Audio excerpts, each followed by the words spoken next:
জীবনের প্রথমবার সেক্স খুবই গুরুত্বপূর্ণ একটি বিষয় বা গুরুত্বপূর্ণ একটি মুহূর্ত, যে সময়টাতে ছেলেদের এবং মেয়েদের উভয়ের ভিতরেই বিভিন্ন রকমের ভয়, উৎকণ্ঠা, বিভিন্ন রকমের ভুল ধারণা কিন্তু থেকে থাকে।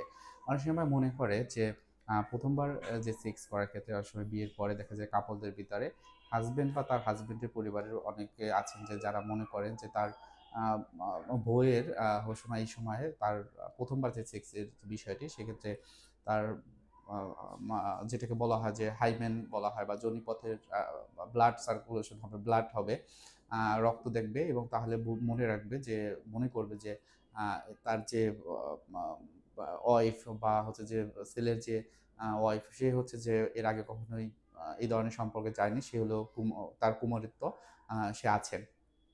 এটি অনেক ক্ষেত্রে ভুল ধারণা থাকে। কেননা এটি যেকোনো সময়ে হয়তোবা দৌড় দেওয়া, সাইকেলিং করা অথবা সাঁতার কাটার মাধ্যমে কিন্তু এটা কিন্তু হাইমেনটা অ অ নষ্ট হতে পারে মেয়েদের ক্ষেত্রে। সো এই ধরনের একটা ভুল ধারণা কিন্তু অনেক সময় আ হাসব্যান্ড এবং হাসব্যান্ডের ফ্যামিলির মেম্বারদের ভিতরে কিন্তু থাকে। এবং এটাও অনেক সময় অনেক বড় রকমের সেপারেশন বা ডিপ্রেশন মতো ঘটনা ঘটে পরবর্তীতে। এবার সাইকোলজিক্যাল বিষয়ের ক্ষেত্রে কি হয় যে অনেক সময় দেখা যায় বিয়ের আগেও অনেক সময় যে এই যে ১ম বার যে সেক্সের বিষয়টি তাদের হয়ে থাকে বা তারা এটা করে থাকে, তখন হয়তোবা তারা বিভিন্ন রকমের নিজের ভিতর উত্তেজনা বোধ বা এরোজাল ফিলিং এর মাধ্যমে এটা করে থাকে।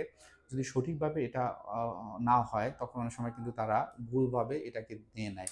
সঠিকভাবে বলতে আমি এটাই বোঝাতে চেয়েছি, অনেক সময় তাদের যে তীব্র একটা আকাঙ্খা যে আমার এই যে সেক্সুয়াল আর্জটা ফুলফিল করতে হবে, সেখান থেকে এমন কিছু চিন্তাভাবনা ওই সময়টায় হয়। যেমন সে যখন এটা অ্যাক্টিভ থাকে হয়তোবা অল্প সময়ের জন্য, হয়তোবা ১ মিনিট বা ২ মিনিট সে থাকলো।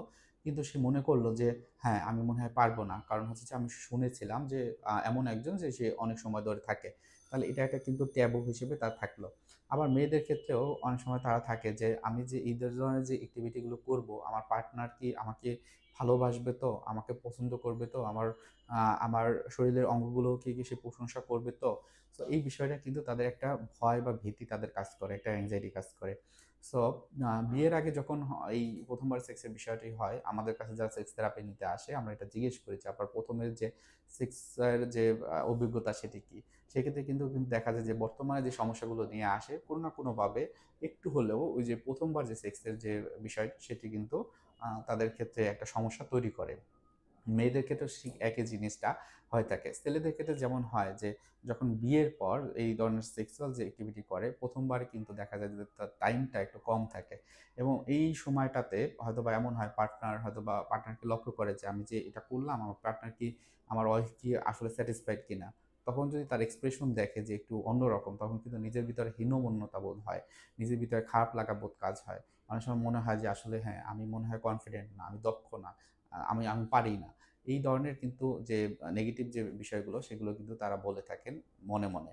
এরপর অনেক সময় দেখা গিয়েছে যে এই যে ওয়াইফ এর ক্ষেত্রেও এইরকম যখন ঘটনাটি হয়, অনেক সময় তারা ফ্যামিলিতে শেয়ার করে এবং এটা তারা সায়েন্টিফিক্যালি বা এটা একটা সিস্টেম যে ১ম বার যখন সেক্সুয়াল বিষয়গুলো হয়, ছেলেদের ক্ষেত্রে এটা একটু কম সময় লাগে এবং যখন এটা আস্তে করতে থাকে হয়তোবা ২ দিন ৩ দিন পর কিন্তু এটার পরিমাণটা বৃদ্ধি পেতে থাকে, অর্থাৎ টাইম ডিউরেশনটা বৃদ্ধি পেতে থাকে।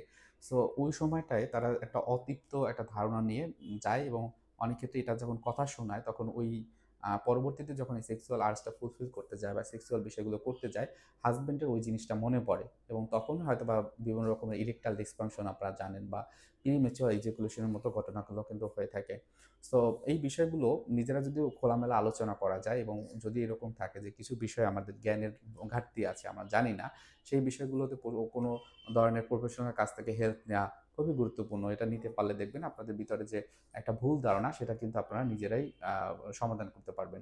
তবে সব ধরনের ভিডিও আপনারা যদি দেখেন, হয়তোবা এমন হয়েছে যে আমাদের কাছে আসে, তারা বিভিন্ন রকম YouTube ভিডিও দেখে, Google এ সার্চ করে, Facebook এ বিভিন্ন রকমের প্রশ্ন করার মাধ্যমে যে উত্তরগুলো পায়, সেই উত্তরের ভিত্তিতে তারা কিন্তু ভুল ধারণাগুলো নিয়ে থাকে।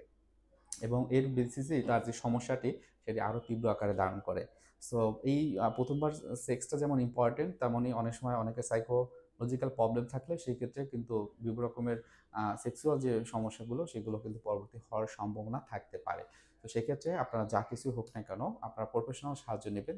একজন প্রফেশনাল যারা রয়েছেন, যারা যৌন বিশেষজ্ঞ অথবা হচ্ছে যে অনেক সময় থাকে সাইকোলজিস্ট বা সাইকাটিস্ট আছেন, বা অনেক সময় যে গাইনোকোলজিস্ট আছেন, তাদের সাহায্য নিবেন।